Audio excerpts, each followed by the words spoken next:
so much for coming out. We appreciate it. We are glad to have you here tonight. I am LaMonica Peters. I'm a news reporter with KTVU Fox 2, which is right here in Oakland. We are the only station in Oakland. And if you live in Oakland from the Bay Area, you know that we are really committed to telling the stories of the community that we serve and where we are located. Tonight, I will be moderating.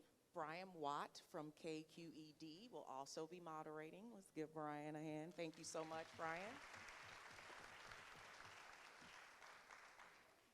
And tonight we'll also be joined by two other panelists. Raise your hand, Dr. Noha Aboelata. She is the founder and CEO of Roots Community Healthcare, and Ms. Mattie Scott, who is on the Mayor's Commission on Aging.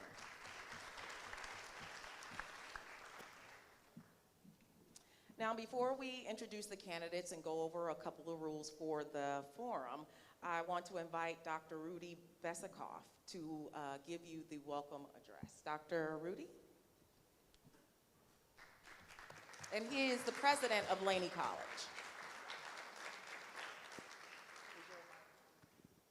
Good evening, Oakland, and welcome to Laney College, where fall semester is free. You know, when I put my remarks together, I was thinking about having to speak to a room full of strangers, but to be honest, as I've thought about this campaign of Fall is Free and all that we've done, so many in this room have contributed to getting the word out to our community about the opportunities for our students. So to all of you, I would like to begin by saying thank you. So as we begin, Laney College and all that we do is about partnership. And it has been great in this process to bring on a new partner, the Center for Elders Independence. And I would like to especially express appreciation to the Director of Government Relations, Uche Oahemu, excuse me. Welcome, Mr. Oahemu, welcome and thank you for the partnership.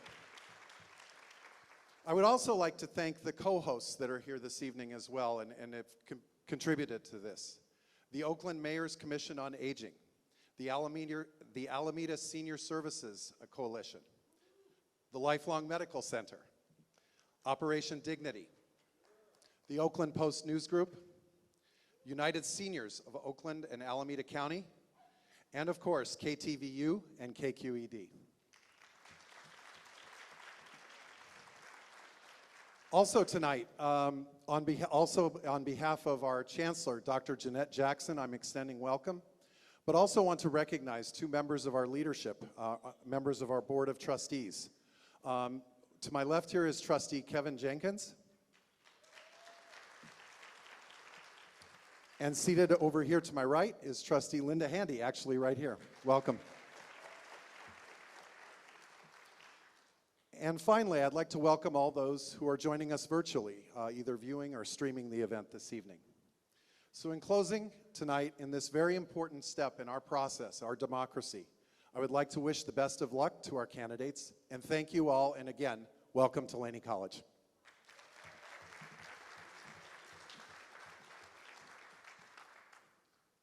Thank you, Dr. Besikoff.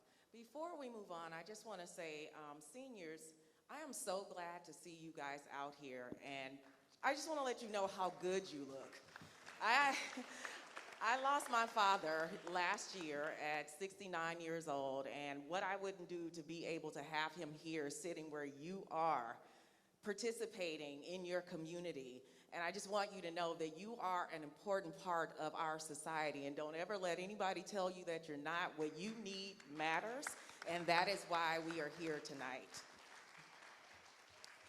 I'd like to bring up Maria Zamora. She is the CEO and president of the Center for Elders Independence.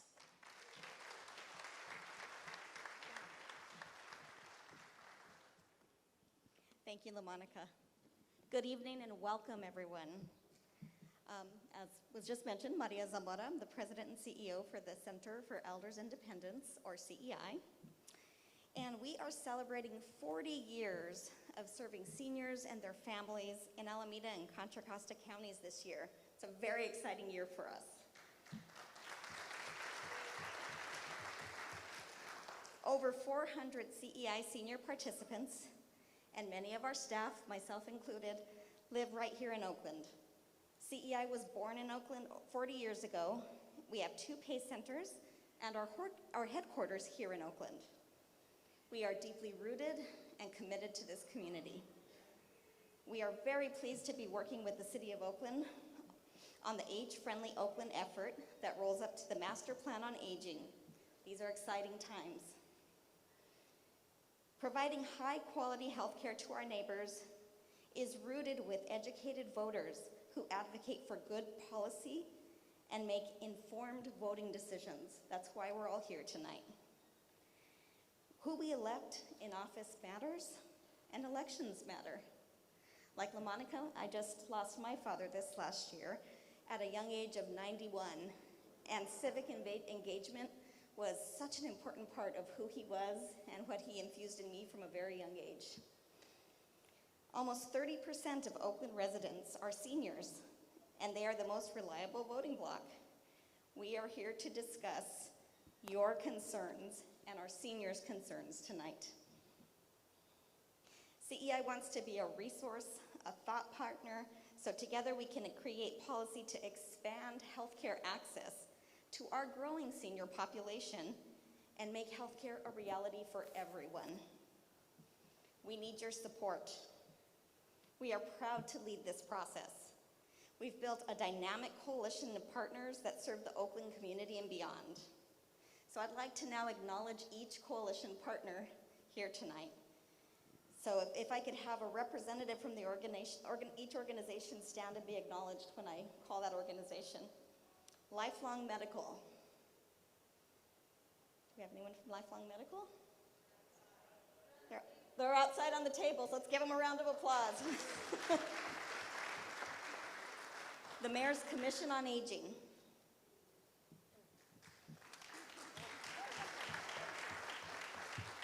Alameda County Senior Services Coalition. Woo! St. Mary's Center.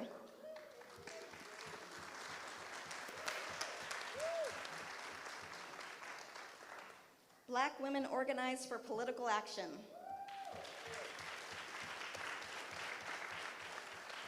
United Seniors of Oakland and Alameda County.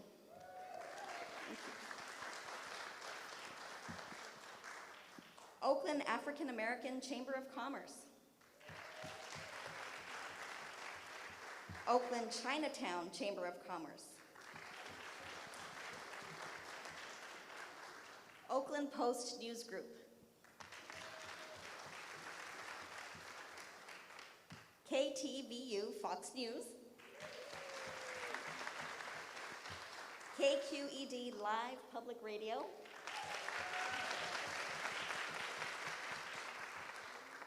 Peralta College's Foundation. Operation Dignity. Spur. The CEI Foundation. San Francisco Bay Area chapter of the National Black MBA Association. Roots Community Health Center. Xi Gamma Omega chapter of Alpha Kappa Alpha sorority. That was a mouthful. The Nigerian American Public Affairs Committee, California. Oakland Latino Chamber of Commerce. And last but certainly not least, Laney College for hosting this event.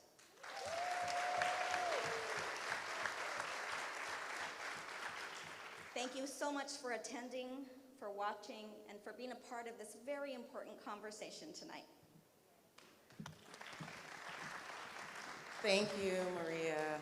Okay, so we are gonna get started, what you guys have been waiting for. Brian is gonna come up and he is going to introduce the candidates. They're gonna come onto the stage and we're gonna get started. Thank you. Hello, everybody. It's really nice to be in a room with a microphone and a lot of people. Usually I'm in a room with a microphone by myself.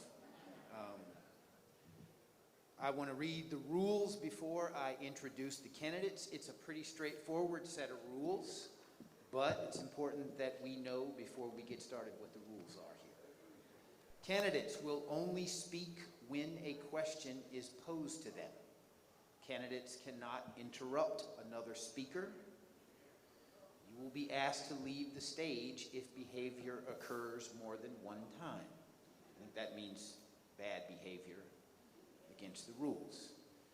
And I was just thinking that when I'm in the presence of seniors and my elders, I try to be on my best behavior. And I'm hoping that that's what happens here this evening. Also want you to know we're keeping time, and so when we give you the amount of time that you have to answer the question, we will be keeping that, and if you go over that, we will have to jump in order to keep this moving, because we have many candidates and many questions. So now let me introduce the candidates, and I am calling their names in the order that they appear on the ballot, and as their names appear on the ballot. Seneca Scott, please take the stage.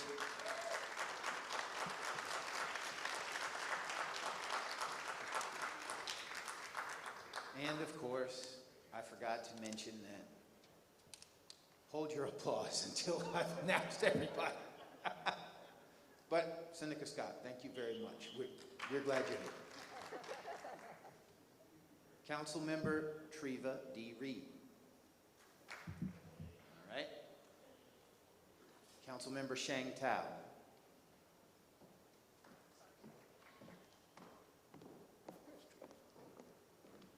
John Raymond. Gregory Hodge.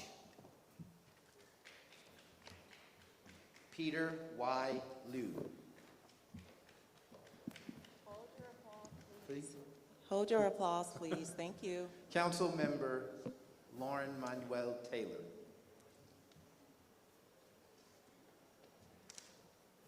Tyron C. Jordan. Ignacio de la Fuente.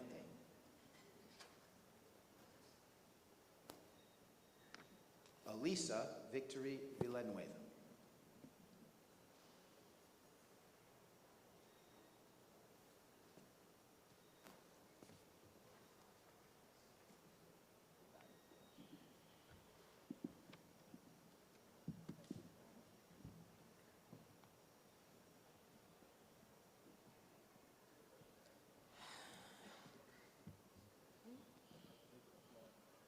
Okay, now you can applaud.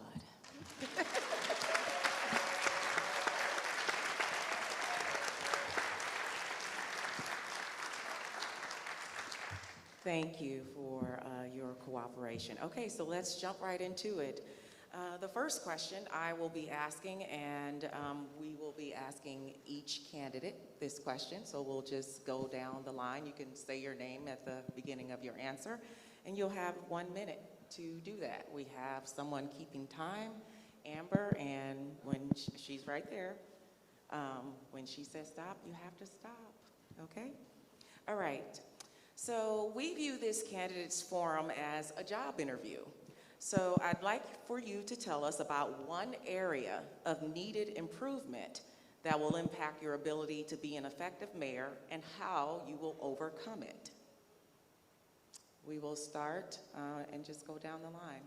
Ignacio? There's a mic right next to you. Yeah. Can you repeat the question? Yes. Tell me about one area of needed improvement that could impact your ability to be mayor and how you will overcome that.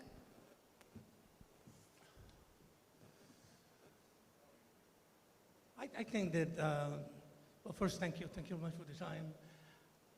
I think the listening is probably one of the areas that I probably will need improvement. I was on the council for 20 plus years, and I managed to work with my colleagues and work with people in the city council, bring people together. So I think that there's always room for improvement, but I think that demonstrating that ability and the ability to get things done and move the city forward, I think is the area. 30 seconds. If you're done, that's fine. Thank you. Can you pass the? Thank you. It's one area of needed improvement for ourselves or for the city? Yourself, yes, as a leader, in your leadership skills that you can work on and something to overcome and how you would achieve that.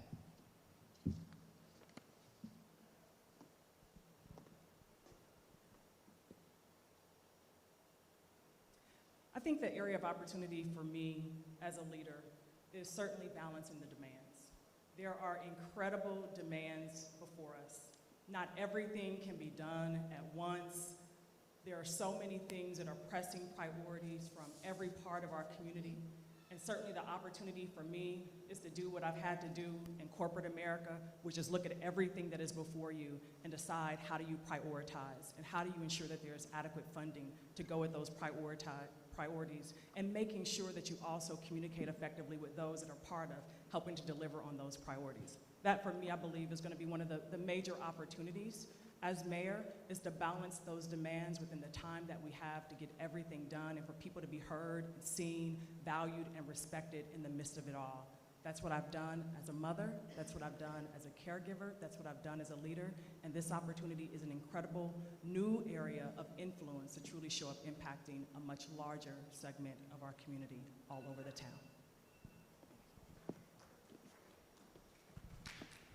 Thanks. Hold your applause, please, until we're done. Thank you. Good evening.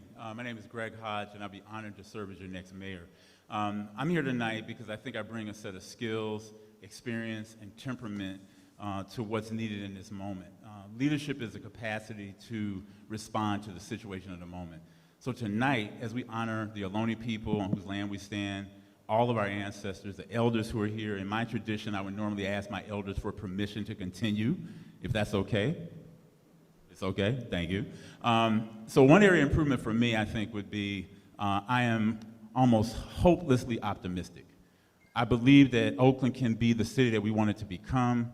I think that, once you get into office, sometimes you forget that optimism. You begin to get cynical about things, and so that's one thing. And the second thing I would say is this. My children, my daughter in particular, said to me when I got ready to make this decision, she said, one thing you need to learn, Dad, is learn how to speak Spanish. So my Spanish is not great. So that would be one area that I'd want to improve. Thanks for the question. Thank you.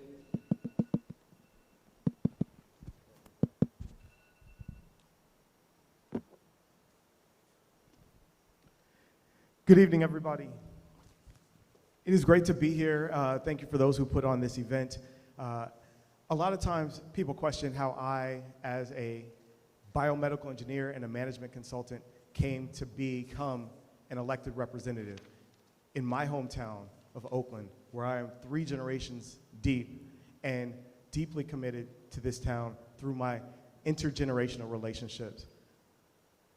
That is because of those who have given me a critical example, but that's also the root of what I would consider one of my areas of improvement. I focus on the details.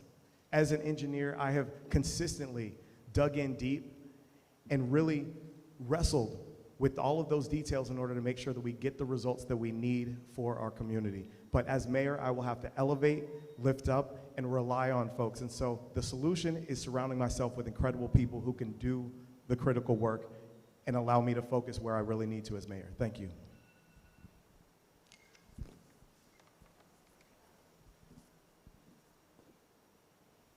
Good evening, everybody. I'm Elisa Victory Villanueva. I'm running for Oakland Mayor in the November 8th general election. I have to mention that I was recently illegally disqualified from this ballot and just announced yesterday that I successfully fought to get placed on the ballot and to be able to join you all here tonight. I have much areas to improve in as the youngest candidate in this race. I'm open to learning every step of the way. I think one of the largest areas I can constantly improve in is connecting with all of you, connecting with the different communities of Oakland, the different constituents, the different political groups and interests, but also all of our different neighborhoods, our diversity of communities. I've lived here my entire life, have lived in every single city district, and there's still more work to do. There's still more communities to bridge. There's still more people that need to see themselves reflected in City Hall, in the mayor's office, in the policies and the laws that this city enacts. I'm running to serve all of you and to reflect all of you. Thank you. Hello, testing. Testing. Please say your name before you get started. Absolutely. Good evening, everyone. I'm Council President Pro Tem Shang Tao, and I have the honor of representing you in District 4. I am running to be Oakland's next mayor because I do believe that our time is now, and that I am the effective, results-oriented leader that we need today. One of the things that I can improve on is connectivity. As representative for District 4, I've been able to implement tennis courts, pickleball, and so much more, and I want to be able to connect with you in the different communities all across our beautiful district, all across our beautiful city, and beyond, to ensure that we have all the access that we need for not just our seniors, but our youth and our families. And I'm so happy to be in space with you today. Did you show me time yet? Not yet. What was that? Oh, it's 15 seconds. Thank you. And so I'm happy to have the endorsement of Speaker Rendon and Assembly Member Mia Bonta, Attorney General Rob Bonta, and many more, because we need services. We need resources from outside, and I can bring that to our city of Oakland. Thank you.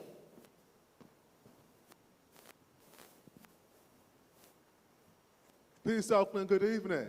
My name is Seneca Scott. I'm running to be your next mayor. I've always was told growing up that leadership is action, not position. What is the challenge of the position of mayor? Because I'm already taking the action in this city as a neighbor. I would be the first mayor elected who was not a former city council person, a governor, or a congressman. I'll be the first mayor elected that's your neighbor. What that comes with are a lot of challenges. What I'm offering Oakland is a chance to hit the reset button. If you're not happy with your city, you want to start over, you want to do over, you hit that reset button with me, and we're going to do this together. It's hard to work things out when people are polarizing and politicizing every single issue, things as basic as public safety. We have to end this political infighting. That's going to take a lot of courage, but courage is contagious, and I know that we can do it. Thank you, Oakland. Hi, my name is Peter Liu. This is the third time I'm running. In 2014, I was running as a candidate and nobody took me seriously. I ended up on Jimmy Kimmel's show, so I'm now a celebrity, and my ballot designation is an entertainer. My vision for this city is to have a lot of recreation. I would turn every sizable park into unique theme park experience for our children, because my children, when I take them to park, it takes 40 minutes or so. So I want them to have entertainment in Oakland. I want a giant water slide at Lake Merritt with bounce houses, horsey rides around the lake. So this would provide jobs to the locals, and also it would give a lot of tourism numbers to Oakland to boost our revenue. So we could have money for the services that we really need for the police department, fire department, whatnot. Thank you.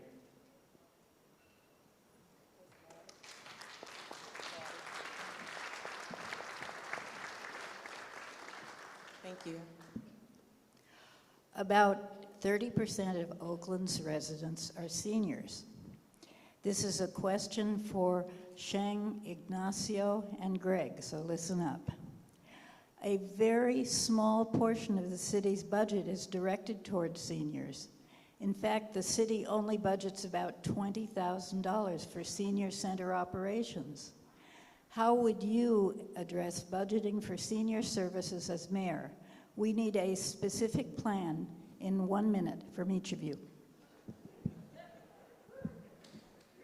Shang, you can go first.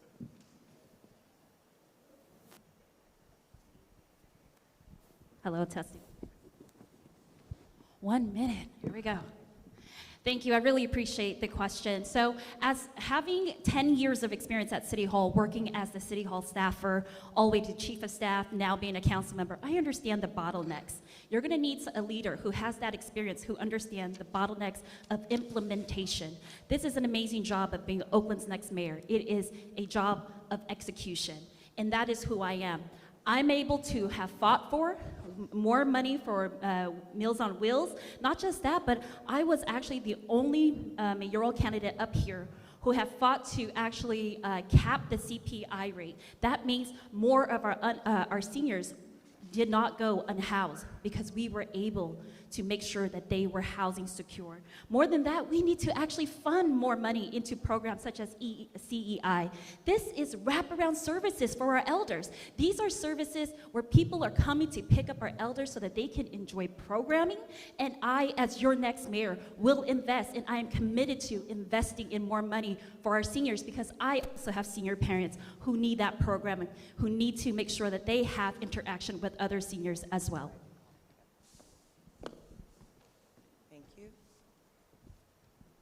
Ignacio. Thank you. Thank you very much. I said before, I was in the city council 29 plus years.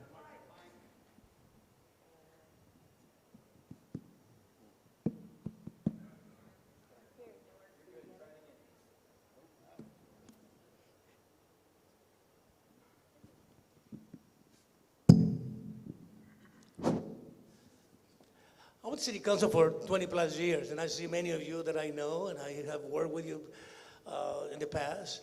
I absolutely believe, and if you look at my track record when I was in the city council, I always managed to, part of the budget was a permanent funding for seniors. I really believe that the people that paved the way for us, all of you in this room that paved the way for us, they actually build for us to take care of not only a city, but the services that you've been working for many, many years. So if you look at my track record, I not only support those services, but I really believe that when I was a council member in District 5, I dedicated myself to build more affordable senior housing than almost any other council member in the district. And you can look at some of the buildings that we build, because I believe that we have to reward the people that actually build this thing for us. And safety is one of the biggest issues. You give your life, you build this Oakland for us, and now you should have the right to walk the streets and be safe, and that's one of the areas that I will definitely be in charge of. Thank you very much. Thank you for the question. 30% of our population, as you say, are seniors. Seniors are the fastest growing part of our population, both here in Oakland and nationally. I myself am about to be in the rank, I guess I'm in the ranks of a senior. I'm 62. I started receiving AARP magazines about 20 years ago. And so I think the issues of social isolation, the issues around technology access are two of the biggest issues that come up for seniors. And seniors make up a significant portion of our 5,000 unhoused folks. 60% of those folks look like me. They're African American. They are generally suffering from some of the lowest income levels. And so I think where dollars ought to go are specifically to our unhoused seniors, to people who are living in tents at this golden time of their lives, and they don't deserve it. They deserve much better. And in the same ways, I think that those seniors, and I agree with Ignacio on this one point, maybe not how to get there, but that safety is a critical issue. And as we work on these issues of safety and housing and the unhoused, our seniors ought to be front and center. Thanks.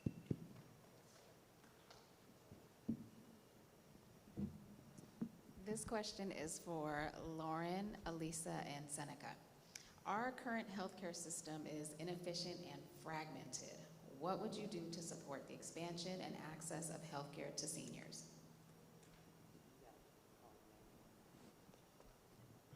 Lauren.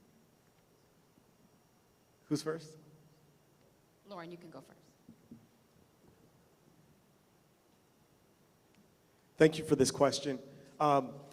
As a biomedical engineer and a management consultant who focused on healthcare innovation before coming into this role, this question around how we support improving health equity for all who don't have access, particularly our seniors, is close to home. I am blessed to have my 92-year-old grandmother living with us here in Oakland, and it is her whom I center when thinking about how we can move forward. Now, the amazing thing is that when we see an emergency, we put down the bureaucracy and we figure out how to get it done. When we saw the COVID pandemic, we came together like we hadn't before to help address the needs across our community. We need to lean into the lessons that we've learned on how we can improve the partnership between the city, the county, the state, and the federal government to ensure that we move forward, ensuring that our seniors are receiving the adequate health care services affordably and equitably. Thank you. Elisa?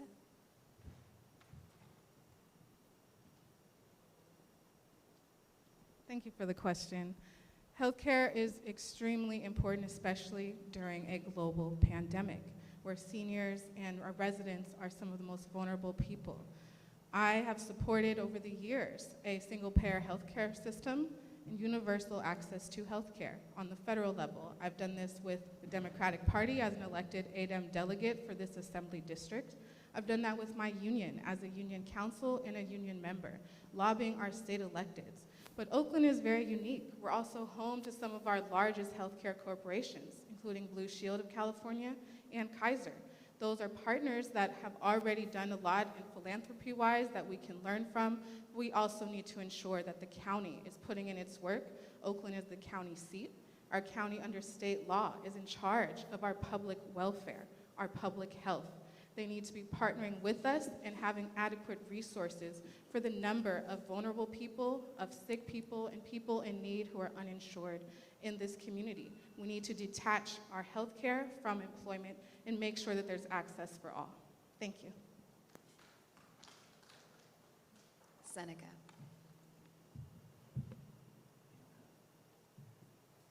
Let's open up City Hall first and foremost, right? City Hall's closed.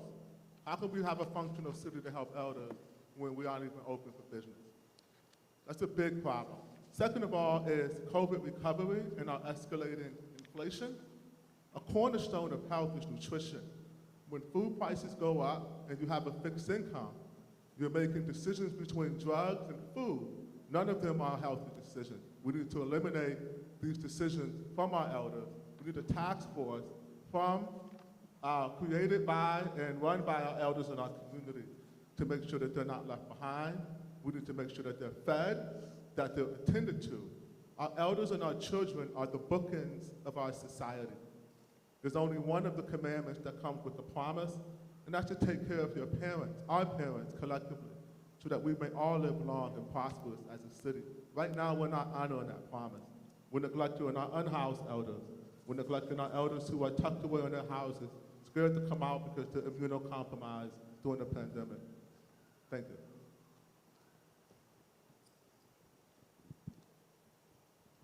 This next question is for all candidates, and it's a yes or no question. I'm going to ask it, and then we'll start with Peter Luke. Oh. Yeah. But I thought all of them had to answer. Okay, sorry, my bad. I thought everybody had to ask. Okay, let me ask Treva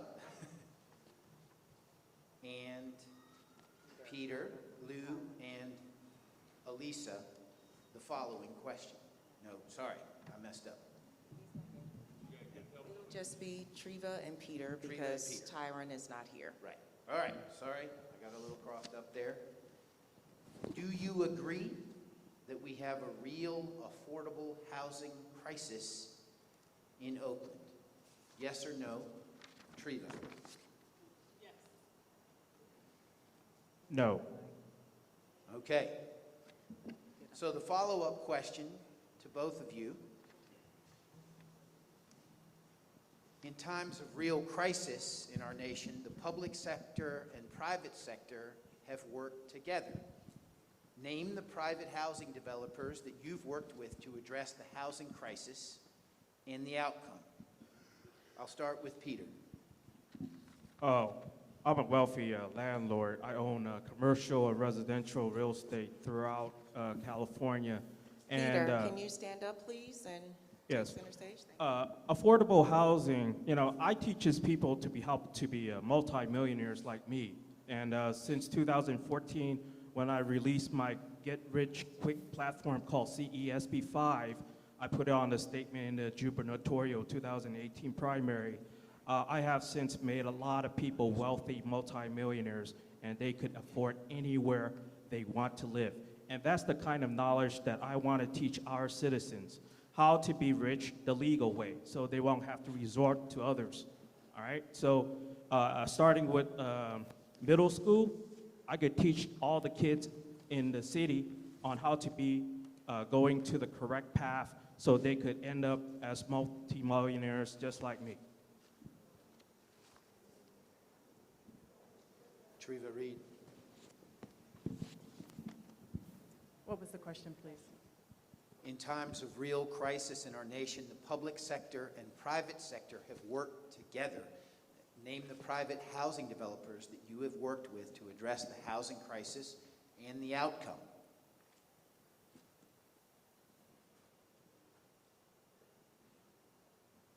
I worked and served on the board of Satellite Affordable Housing, and we work with a number of private developers as a nonprofit agency working to build senior housing, deeply affordable housing. I've also worked with Axel Gospel and their church on building affordable housing, specifically in District Oakland, where I serve now.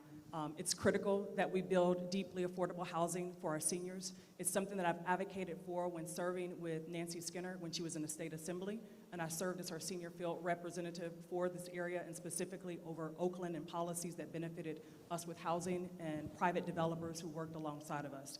We're working also with churches to develop more housing. There's an opportunity for us to build more houses, just like Genesis Worship Center that we've done in Oakland, working with private partnerships and private financing companies through churches, through satellite affordable housing, and through opportunities that we have now to build health and housing together with partners like La Clinica, healthcare provider at 95th and International.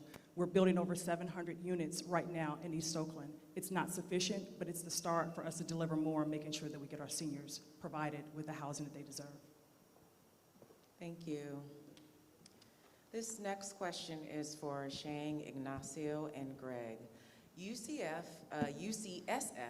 University of California at San Francisco, released a study just yesterday saying people in Oakland who experience homelessness for the first time after the age of 50 are 60% more likely to die.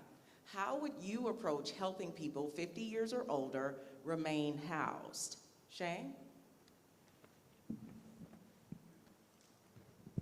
Thank you so much for this question. So I am currently a legislator on the Oakland City Council right now. And so as a legislator, I am working on an enhanced infrastructure financing district for East Oakland, West Oakland, and a citywide as well. I have already put out for a feasibility study with other people's money. An organization paid for that. I am planting the seed so that when I am your next mayor, I could get started on the real work of building affordable housing, deeply affordable housing, and moderate rate housing. In regards to our seniors, I support and will continue to support and expand the city parcels and specifically designate them for affordable housing for our seniors. Right now, we are seeing that we are going with the pallet shelters for our seniors that we can build immediately, hundreds of them, and that is on Eads Avenue and in the Fruitvale as well. I am a strong supporter of that, and I want to expand it because I believe that our public land should be used for public good, and we must focus on our seniors because it is our seniors who are the most vulnerable. Thank you so much. Ignacio? Thank you very much. I said it a little while ago. I was on the city council for many, many years and representing District 5.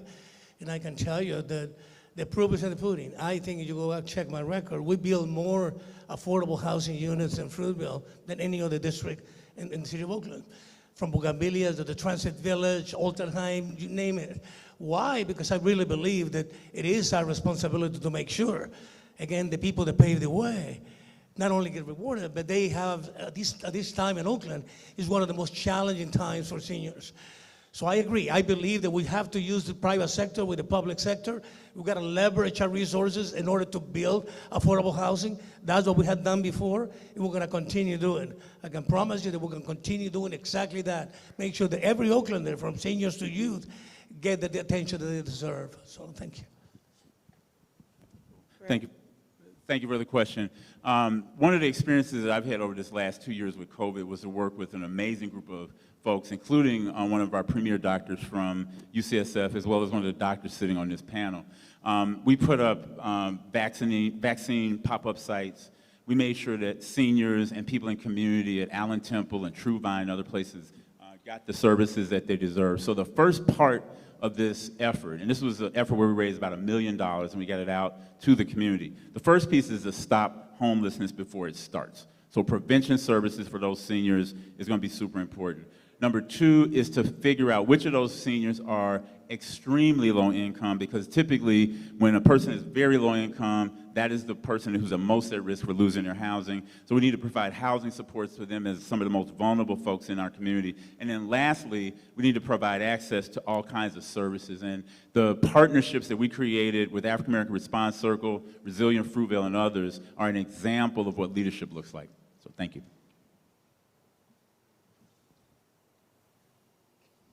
This question is for Lauren, Elisa, and Seneca. Seniors are one of the fastest growing demographics of unsheltered residents. What solutions would you provide that the current administration has not? Lauren?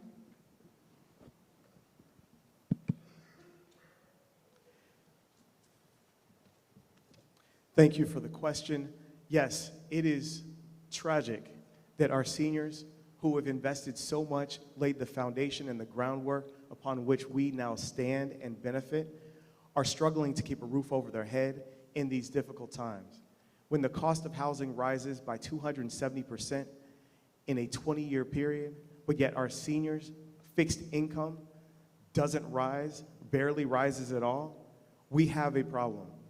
One of the things that we have to do is be very targeted and focused on our seniors, looking at those things that cause them to lose their housing, building the connectivity, providing guaranteed income, subsidized housing, and support so that they can stay and remain in their homes, providing the legal services that are needed so that they can't be taken advantage of. We also have to continue investing more into the development of affordable senior housing, and I'm grateful that in my district, we've built a pipeline of more than 820 homes that affordable housing, many of which are dedicated towards seniors. Thank you. Elisa. Thank you for the question. This is extremely important to me as someone who was homeless in this city as a child with my entire family. I'm also a renter right now, and my rent is going up next month. I already got the notice. So housing, affordability, being able to stay housed is affecting our entire city. We declared a homelessness crisis back in 2018. I am the candidate that will use our emergency powers from the mayor's seat, from the city administrator, to ensure that we're opening our public lands and spaces, that we have public control over public building and development. As you heard, a lot of our development is private partnerships, privately funded, privately controlled. I advised our city back in 2014 on public banking so that we can control development of our own lands, of our own housing. We need to fully implement all of the existing fees, taxes, vacant parcel tax, for example, that is supposed to be funding housing solutions. Not Band-Aids, not managing encampments and keeping people unhoused on the streets, but returning people to housing meant for human beings and keeping people protected from losing their housing. We're facing an eviction moratorium being lifted that will cause a cliff affecting around 40,000 people. Thank you. Seneca. Okay, before we can help the unhoused in Oakland, we've got to stop it from growing. We've grown 24% in the last 2 years during the eviction moratorium. I'll say that again. We grew 24% the last 2 years during the eviction moratorium. So how can we have any services or money left for our elders if we keep spinning our wheels and allowing people to come here because we failed to follow our encampment management policy? What am I going to do? Implement the policy that City Council passed and gaslit us about and haven't implemented yet. We're going to implement that policy. We're going to triage. Triage is the word. It's not a comfortable word, but it's a necessary word when faced with this sort of disaster that the United Nations called an absolute travesty. I forgot the exact term, but it's bad. It's a national and global embarrassment for Oakland. It's shameful that we allow our seniors to die in their vehicle. Last year, an elder named Mercedes was barely kept alive. Now she's back in her tent 8 months later after we tried to help her. We must do better, and we deserve better. Thank you.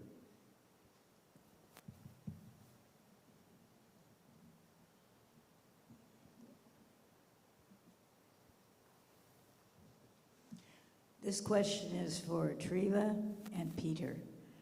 More than 70 people have been killed in Oakland this year alone, including a 60-year-old senior last week.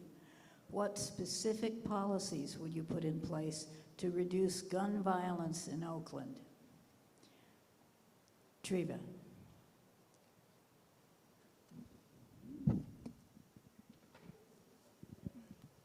Thank you. Our seniors are terrorized. They are absolutely afraid for their life in our city. They're dying, they're feeling held hostage in their homes, and they've really had enough of being preyed upon in our community. I serve on the Public Safety Committee.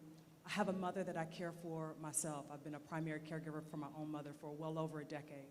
And so wanting to see seniors thrive and safe in our city is a priority of mine. Making sure that we, one, create a community-safe program for our seniors. Our seniors want to know that they can get out the house and walk safely with community safety officers on the street. I will increase our police academies to ensure that as we're facing these high rates of attrition, that we've got the beat officers, the foot patrol, the business corridor patrol that they are seeking so that they can go out of their house, that they can take the transit, that they can go across to Walgreens and not feel that they're going to get robbed or mugged or injured. I will make sure that we invest in the surveillance cameras that we've already launched in East Oakland and throughout the city to make sure that that added area of enforcement is there. Deeper amounts of support for violence prevention, intervention, healing, and trauma care, doubling those programs that we supported at $18 million to the full measure that they need. Thank you. Peter. I'm a 100% service-connected combat veteran, and when I tell you I feel safer in Iraq than here, it's the truth, okay? So my concern is people not able to defend themselves. We need a police chief that would issue concealed carry permits like candy, all right? This is what we need. Many people disagree with it, but I'm telling you, all the criminals have some kind of weapons, and you're at a disadvantage if you don't have any weapon on you. That's the truth, okay? And if you want to deny it, fine, okay? But you might be the next victim, you know, just like what happened in on 5th Street and like East 14. The husband was unable to defend his wife who was shot, all right? If he had some kind of weapon on him, the outcome might have changed. But believe me, I'm a combat veteran, and I have done, these terrorists, I did them wrong, but, I'm telling you, it's what's needed for the city of Oakland.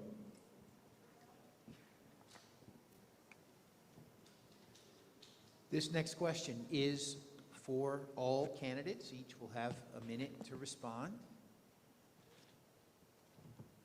As mayor, what would be your top 4 budget priorities and why? And we'll start here with Ignacio de la Fuente. Thank you. Absolutely, public safety, cleaning up the street, the basic services that you deserve and you pay taxes for. But more than anything, allocate resources based on priority. And the priority for us is to make you safe and provide you the ability to walk the streets and open your business and go to dinner with your family. That's what the priorities are. And the budget has got to reflect those priorities. No question about it that we're down to 600 and I believe 67 police officers. We need additional police officers. We need additional tools to fight crime. I can tell you that technology is one of the tools the other cities use to make cities safe, and I'm ready to do that. I'm ready to be an unpopular mayor because I think that to take care of business and take care of you and take care of citizens, you have to make some tough decisions, and those decisions are not easy. But budget is one of the issues that I think you need experience to manage the budget. We don't have unlimited resources, so we have to prioritize. I did it for many, many years, and I think I can do it again for you.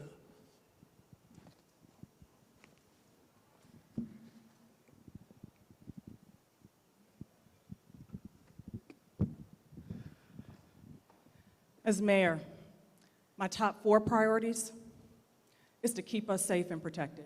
Our seniors, this is about our seniors. Our seniors deserve to feel safe and protected in their home, out in their community, and making sure that we invest more deeply. As mayor, I have the opportunity to craft a multi-billion-dollar budget that is a different role of influence to impact how we show up for our seniors versus a council member who negotiates to the tune of $50 million. So crafting a budget that delivers more equitably in how we show up with keeping our seniors safe and protected, keeping our seniors housed and housed permanently. We've heard the data on how many seniors are here, and yet we know that a significant number of those seniors are facing homelessness. Making sure that we invest more deeply in renter assistance programs, which I supported the rent cap to ensure that our seniors had the ability to stay housed where they're at, and investing more deeply in programs that keep our legacy homeowners in place, as we did with getting funding from anonymous donors. Keeping our community clean and beautiful. Our seniors deserve safe, healthy walking paths to get to and from throughout their day. And keeping our businesses open and our community working. Our seniors are still working, and they want to thrive, and they want to have business corridors that they can support. Wow, thank you for the question. 1 minute on the biggest priorities. Number 1, we have to reimagine safety because we keep us safe. Department of Violence Prevention has to be fully funded. We have to have the right sourcing of police officers in the right neighborhoods at the right times. And we need to think about the beautification of the city and how we deal with potholes, how we deal with graffiti, how we deal with illegal dumping. Number 2, we have to reimagine how we house ourselves. We have to make sure that we produce affordable and very affordable housing, that we preserve the housing that we have as affordable, and that we protect the folks who are most vulnerable with rents and protect landlords at the same time. Number 3, the mayor doesn't have a direct responsibility for our schools, but as a former school board member, I know that it requires the city, the county, and the school district to really provide educational resources to all our kids. And then with that, systems transformation is what we need. If you're satisfied with how we're doing these issues now, you should not elect me. Because we have folks in place right now who are working on these issues. We have folks in place in the past. It's time for systems change, and we can get it as we go forward.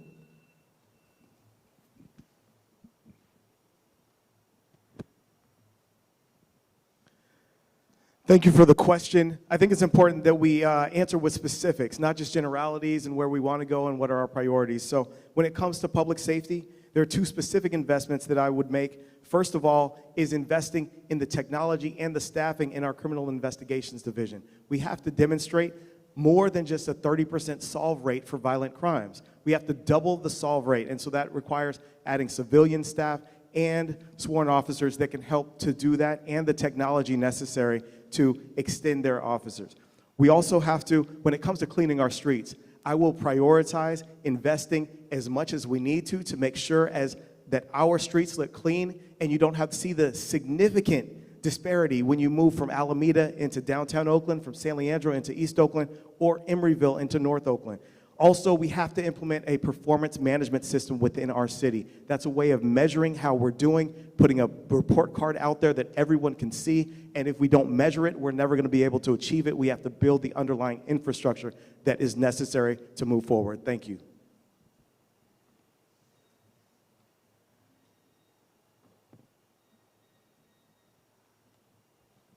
It's hard to have just 4 priorities when the mayor controls so much in our city. But my first priority would be housing. Again, we've been at a crisis under emergency declaration since 2018. We have to at least get out of our crisis levels and return to some normalcy so we can serve people in this arena.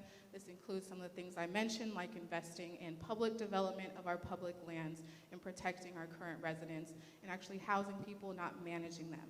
Public safety is definitely a budget priority, but I want to follow the guidance and the wisdom of our city auditor, of our mayor's budget advisory commission, of our Reimagining Public Safety Task Force that I helped to advise, that had already recommended that we make common sense changes of taking non-criminal tasks like special events permitting away from our police department so they can focus on investigations and on responding and solving real crimes in our city.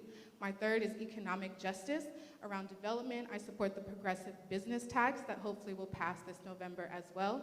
And my fourth is racial justice. Every single issue is marred by racial disparity as shown in our 2018 report, including homelessness. Thank you.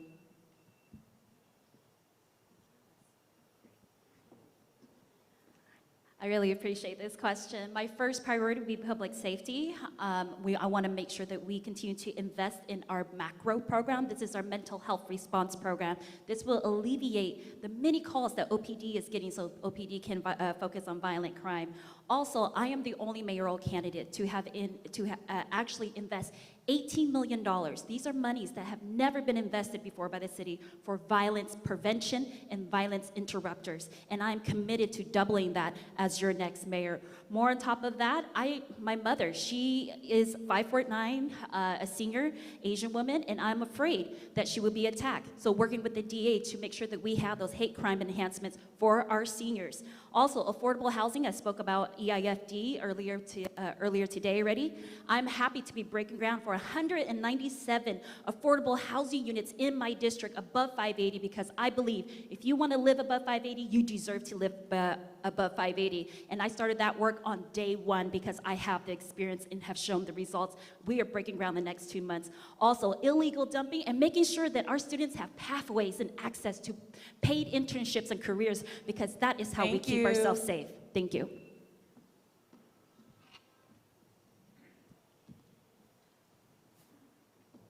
Shout out to the upper deck. I appreciate y'all and our newcomers for coming. Public safety, law and order. Right now, if you call 911, you're going to wait an average of 18 and a half minutes for them to pick up the phone. 20% of the time, they don't pick up at all. You want to know why that happened? In our mid-cycle budget, somebody cut the 911 dispatcher. 48 of them. We need them back. That was wrong. Lives were lost because of that decision. Accountability is the #1 priority for our budget. We need a controller. We need to prioritize hiring more police officers. We need to fill the potholes, illegal dumping, confiscating vehicles for people who dump here. Third priority is Department of Agriculture.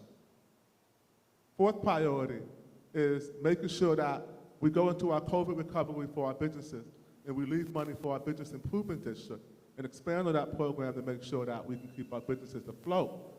They're failing right now. Thank you. Sorry.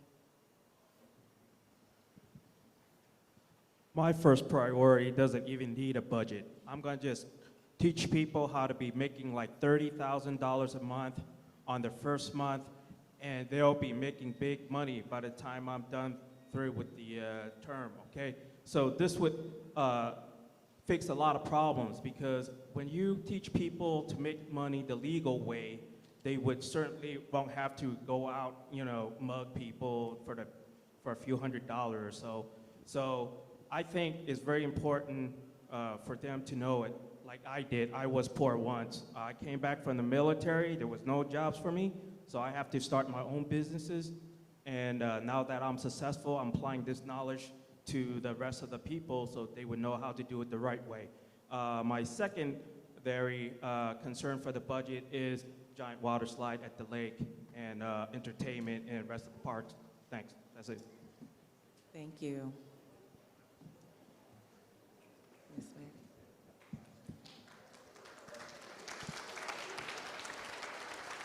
Okay. Thank you, guys. We have a couple more questions. Our final candidate, our final question for the candidates, for all the candidates, is please tell us why we seniors should trust you as Oakland's next mayor. Ignacio. We are following what we've been doing all night. Thank you. I think you can trust me, but you can trust me before. I think if you look at the past of people, that's what people will do in the future. And I can tell you that I'm very proud of the record that I built for 20 plus years in the city council. Not only getting things done, but building affordable housing.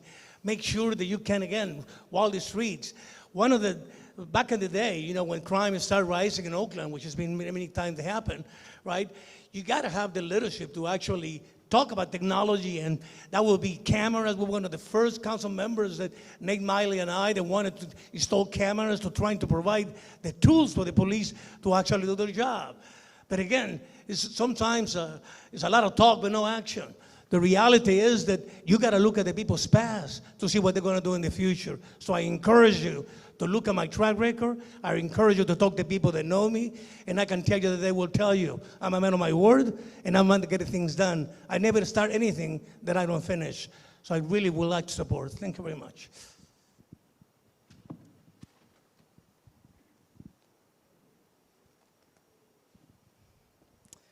My commitment to serving our seniors started at home. It started early on when I was a little girl growing up with my great-grandma, Emma Mae Reed, and it continued with my best grandfriend, Valeria Reed, as I was the oldest born granddaughter of 130 cousins within her grandchildren line. And so I was raised to take care of seniors, which is why I'm my mom's primary caregiver. I've been her primary caregiver since I was in my late 30s, learning to lead, learning to serve, learning to show up with and for community every day with action, with accountability, and results. I have served seniors and proud to share that I got an A from the United Seniors of Alameda County with how I've worked with them to address the deteriorating quality of life that they are facing, showing up with them on the issues of housing and public safety, showing up with them to deliver and demand more equity in our budget and more legislative action from our state, from our federal partners, and accountability even from our city council members with how we show up in delivering for them, and making sure that we even have staff, resource to serve them from our own department, where we have one. Thank you. Thank you. Wow, thank you for the question. Thank you for this evening. Trust should be earned. You should trust people based on their experiences. You should trust people based on how they look you in the eye and tell you the truth as much as possible. I wish my neighbor Sarah Tramble were here. She lived to be 100 years old, and we used to have conversations over the back fence, and Ms. Tramble trusted me to handle legal matters for her. She trusted me to take care of her grandson once she passed away. You should trust me because I've been a consensus builder in this community, working on a lot of issues around young people. You should trust me because I've been a minister in this community where I've officiated weddings and officiated homegoing celebrations. You should trust me because I've been a community lawyer. You should trust me because I've been a policy advocate and I served on the school board at a very difficult time. All of us who live in Oakland, work here, live here because we love it here.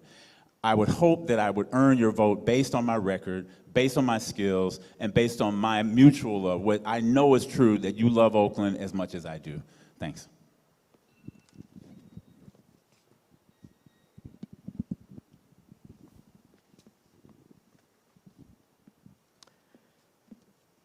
Yes, we are interviewing today, and the best indicator of future performance is past experience and results. And so I come to you, yes, you should trust me because I am a proven problem solver. I've solved tough, complex issues before coming to City Hall as an engineer and a management consultant. I've been solving tough challenges as a council member, addressing our toughest issues head on, from homelessness and housing affordability to public safety, addressing the lack of economic opportunities for our residents. And I am ready to do that as our next mayor. You also should trust me because I am anchored and rooted right here in Oakland. This is not a career climb for me. I am not one of those elected officials who have flip-flopped on issues, but I have stayed resolute and focused on making sure that Oaklanders are supported and protected, including our seniors. And so I will continue to do that as I have and I've demonstrated in the past as your next mayor, and I thank you for your support.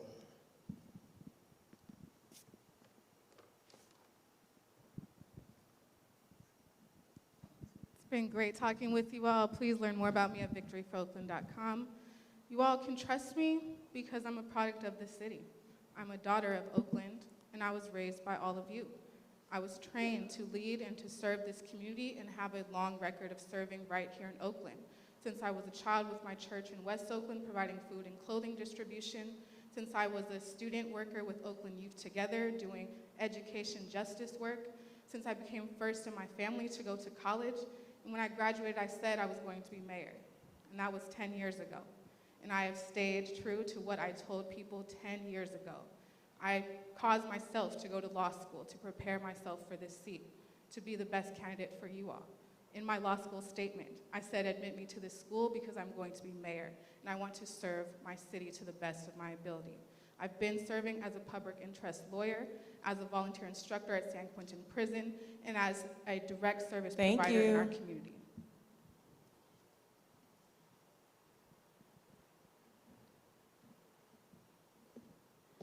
I very much appreciate this question. It's about effectiveness and results. And yes, do your own research and look into all of our track records. It is about who can start on day one. We are sick and tired of what Oakland could be. Sick and tired of just the words. It's about implementation. It's about bringing people together. And I have all of that in my track record. I've been able to bring big businesses, small businesses, and labor unions together so that we can form one progressive tax structure. That was historic. I was able to bring together not only violence prevention funding, but also fund police academies as well. I'm the only mayoral candidate to have invested in violence prevention and then also invest in police academies and then also create the incentives so that we can keep our officers here in Oakland because we know that saves us more money. Also, I am proud to be a daughter of refugees, a domestic violence survivor, and a single mom. I was also Merritt College's valedictorian, right? So this is the Peralta Colleges. And also, I am proudly endorsed by the California Nurse Association and Oakland Firefighters and Sierra Club.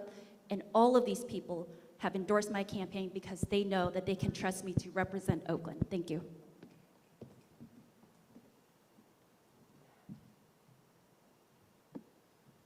You know what the biggest surprise is of this election is my #1 fans are elders.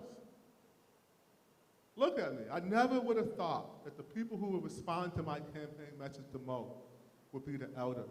But then I figured it out. I spent a lot of time with my grandfather. My grandfather is the uncle of Coretta Scott King. We have a strong legacy of civil rights. She's my first cousin. And I'm deaf. I have a speech impediment, you may tell. So me and my grandfather would shout at each other. And I learned to take the patience to listen to my elders. And I learned the wisdom that they had would carry me far in life. What do I have to offer you? Someone who listens to you, someone who reveres you and honors you, cherishes your experiences, someone who needs you to guide me through this very difficult job that we're going to have as your next mayor of Oakland. Thank you.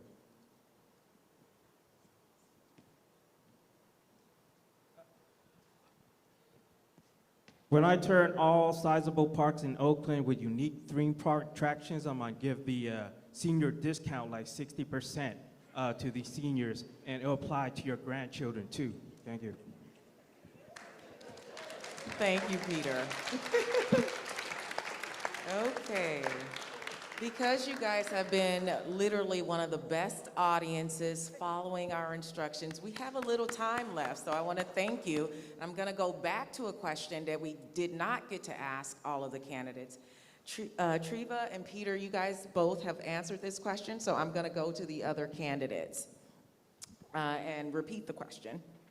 More than 70 people have been killed in Oakland this year alone, including a 60-year-old senior last week. What specific policies would you put in place to reduce gun violence in Oakland? Ignacio.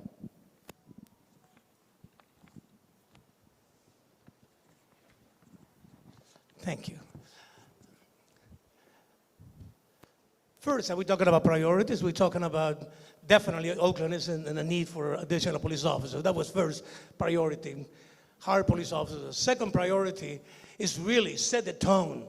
I think the mayor of the city has to set the tone that it's not acceptable that your cars get breaking. It's not acceptable every single day that you have to be so careful that you cannot enjoy the city, you cannot do anything. So I can tell you the priority, not only because I care, But it's the fact that we have to enforce the laws that we have. We have ordinances, we have legislation, we have the ability to impact what we do. But no, the message from the mayors have to be, Oakland is not the place for you to come and do the things that you do, that you don't do anyplace else. And that's what we have created. I think that Oakland people believe that they can come to Oakland to do what they don't do anywhere else. Enough is enough. We cannot continue replacing our windows. We cannot continue not able to out on the streets. I'm going to concentrate on that, and I can tell you that we will make a difference. I'm running because I know that it's possible, and I'm running because I care, and I will make it happen. Thank you. Greg? Thank you. Tess. I think that the number one thing that Oakland needs right now is a sense of hope. Many of us are feeling despair because of the current situation. The current way that our city is being governed is unacceptable to most of us. We have to make sure that the Department of Violence Prevention is really financed in the same way that we finance our police department. So I would propose that we make sure $50 million goes into that work. I happen to be part of a team that created the Richmond Office of Neighborhood Safety, and in 5 years, we saw homicides drop by 70%. Oakland has not implemented that model in quite the same way. We need to make sure that we have police officers who are focused on the most serious situations, the clearance rate, being able to solve murders, being able to have them not be involved in those non-emergency situations. And third, we need to beautify our city. We need to make sure that our young people and our elders find this the most attractive place to live, because we know that Oakland is the best city on the planet. Thanks.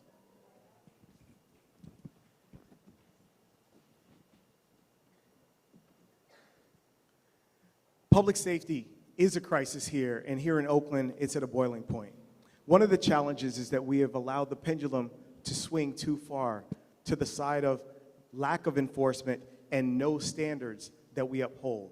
So I agree with Ignacio that we have to demonstrate that we have an ability to enforce the laws and not let folks take advantage of and put Oaklanders in harm's way. But we cannot let the pendulum swing all the way back to where we are not continuing to progress towards realizing the equitable and just public safety system that we want, we deserve, and we know we need to aspire to. I believe that we can be compassionate, understanding, addressing root causes and prevention, while also holding the line to ensure that Oaklanders are not being taken advantage of. And I, as mayor, will ensure that we strike that right balance to ensure that we protect residents and build toward that more perfect state that we want to create. And if you want to learn more, you can look at the Stand Tall call to action that I issued in November of last year and still am focused on. Thank you.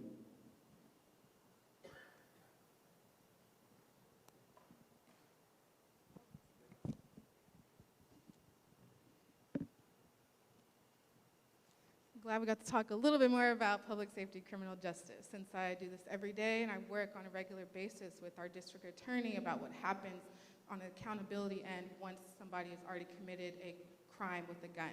We have too many guns. If you are all paying attention, there was a child that was shot in East Oakland at school yesterday, right? Our children are learning violence. Our children are participating in violence. Our children have access to these weapons. We have to remove some of our guns. But gun buyback programs have proven to be successful in this city, and also it provides economic access to some people. So again, providing economic justice of jobs, providing housing, providing healthcare are all part of public safety and reducing people's reliance on violence. We have to be honest that even our police, again, are not responding, not investigating to our violent crimes. And even when they do, they show up and negotiate problems with a badge and a gun. That's why we have to also expand alternatives like macro and also investments in our violence prevention services. Our next generation is at risk. Thank you. Thank you.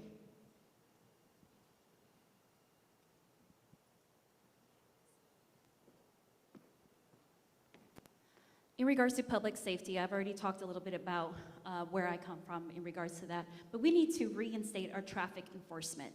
We are seeing that many pedestrians and bicyclists are being hurt, and so while we are redesigning how our streets are operated, we need to make sure that our pedestrians and our bicyclists are safe.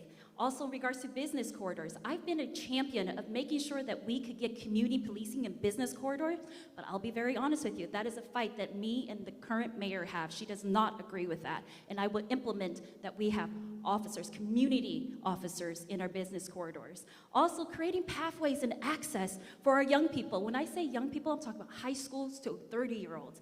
We need to ensure that they have paid internships year-round, put money in people's pocket, and not just that, but expedite them into city jobs if that is what they want to do. We pay great at the city. We want Oaklanders to have those union jobs. We want Oaklanders to have buy-in for why they should be clean. They should make sure the city is clean and safe.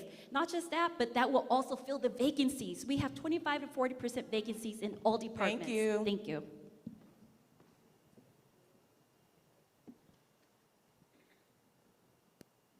The average length of time a burned out vehicle like Ukraine sits on the streets of Oakland is 90 days.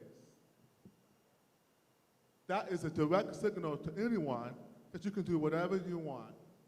Forget broken window theory, we got burned out car theory here in Oakland. It's a direct indicator of our permissiveness. No one spoke about open air drug markets yet. That's a direct link to homelessness. Our open-air drug market, most of our homeless encampments that are causing the biggest issues are open-air drug market. So we need 900 police officers right now, urgently. We need 4 police academies. We need 911 dispatchers back to work.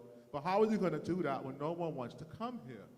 Because we can't even come to an agreement of fact with our elected that crime is up. It's embarrassing. Okay? Crime is up. We need to bring it down. We need to take it serious. We need to stop the performative altruism that's pervasive in City Hall. Thank you. Thank you. Hold your applause, please. Thank you. We have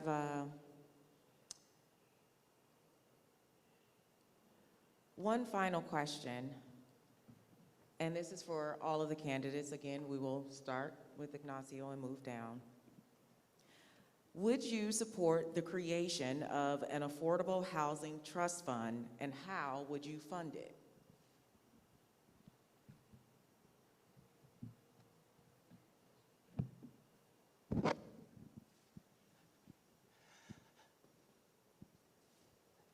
You know, sometimes one of the challenges is that as candidates, as politicians, we want to promise everything and do everything, and unfortunately, I don't think it's possible that we can.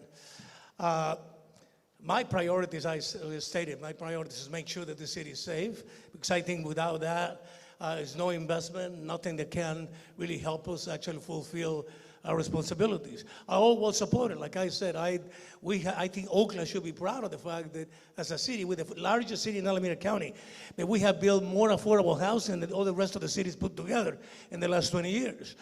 But it has to be balanced. We have to bring private investment, we have to bring market rate housing in order to build affordable. So yes, using and leveraging our resources and working with the private sector, create a fund, yes. We already have, I think, resources that have been used for that, but I believe that the only way is to leverage our resources, use private investment in order to do that. Thank you.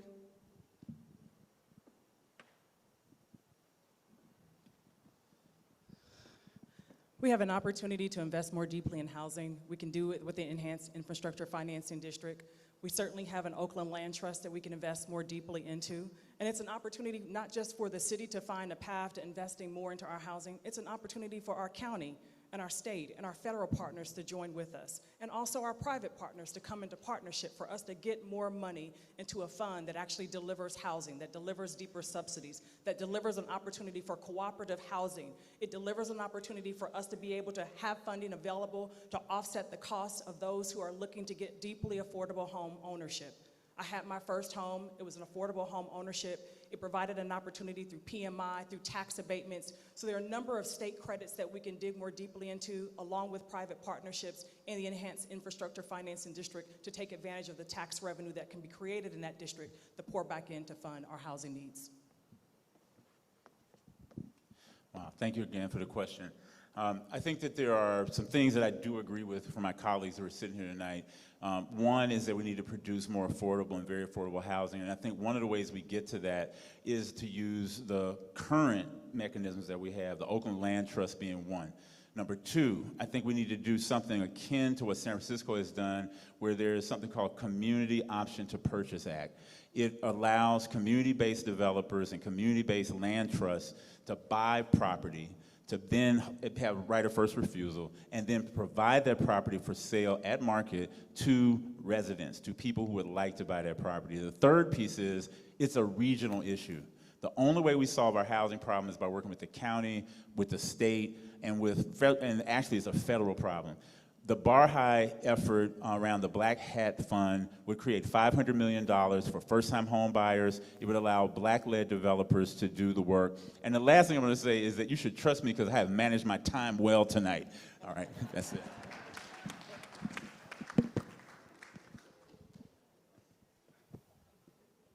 Thank you, Baba Greg. So I believe that the question was, would I support an affordable housing trust fund, and how would we get more dollars into it? So first of all, I want to acknowledge that we do have an affordable housing trust fund. The challenge is it's not funded enough. And so first of all is understanding how our system is structured and what funds do exist, and then how we can direct dollars towards it. So first of all, we have to focus on how we generate cost savings. Yes, we have to grow the amount of revenue, but we also have to look at the inefficiencies in our government. As a management consultant, I have worked to help reduce costs for large corporations, nonprofits, across the spectrum, and we need to do the same within our government. When it comes to other ways of increasing dollars, we have to look at partnerships, tapping into resources of other organizations, our community, city, county, federal, state partners, and nonprofits, as well as corporate. We have to look at innovative models like social impact investment. Yes, enhanced infrastructure financing is a promising tool. I'm glad to have expanded SB 293 to ensure that it not only includes the Howard Terminal, but other projects across the city as well.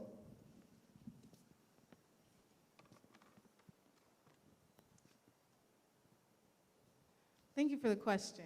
To answer it straightly, yes, I support Affordable Housing Trust Fund. How we can get more monies into these designated funds is through public banking, which I advised our city on back in 2014. I also advised the city of San Francisco. We're seeing other cities moving this forward, even though Oakland was one of the first to be advised on it and to look into the issue. Our state legislation has moved forward to allow it to operate, and we even have Public Bank East Bay, which is a nonprofit that has been organizing and is currently doing a feasibility study with Alameda County. Again, I've helped to author the initial research on this mechanism that helps to replace our redevelopment agencies that were outlawed at the state level, to allow us to have control over our public funds, public development, and public investments. I also think that we need to, again, collect the existing funds, fees, taxes that are supposed to be earmarked and designated for affordable housing, building, development, or assistance to keep people housed. Thank you. Thank you so much. Excellent question. Yes, I am the champion of the Enhanced Infrastructure Financing District, and I'm glad that my council colleagues also agrees with me. This is going to be able to expand how we can fund deeply affordable and moderate rate housing here in our city, because right now developers will build these if it makes sense, if it pencils out, and this will be strong matching funds from the city in order for them to do that. We must also see this, it's an ecosystem, right? An ecosystem, so we must have a mayor who can go out and attract anchor businesses to the city of Oakland, right? How many of you can say that you can go out and buy a t-shirt or a belt easily? You probably can't. So we need a mayor who can be that champion, and I will make sure that that's a priority, that we can get anchor businesses here and collect and generate more revenues. More so than that, absolutely, we must partner with the state and the federal government. We cannot solve these crises on our own. I want to be clear about that. And that is why I have strong endorsements up and down California, because as council member, I did not sit in my seat, but I made a network and relationships. Thank you.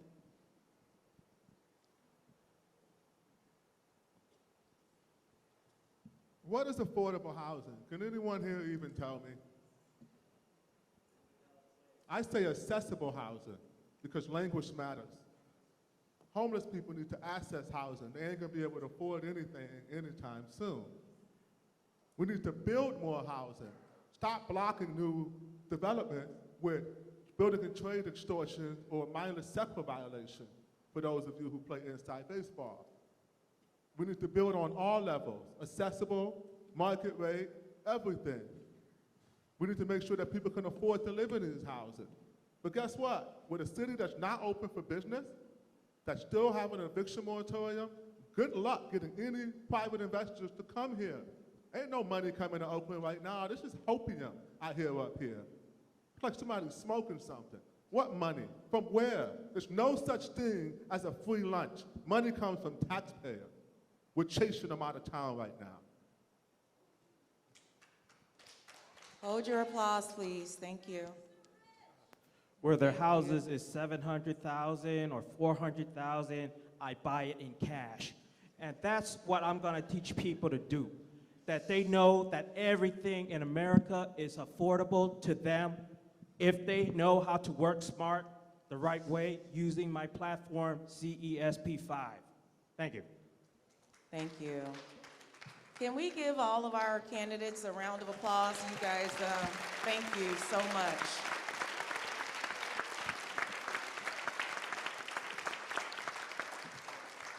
And I want to finish by saying thank you to Laney College and all of our partners who helped us put this event together, the Center for Elders Independence. And I want to thank you. You guys were great. We were able to get through the questions and you followed the instructions. So we are ending a little early, about 30 minutes early. So we're going to take this final time for you guys to mingle with the candidates and maybe ask them questions that you have. But we are concluding this forum. Thank you so much.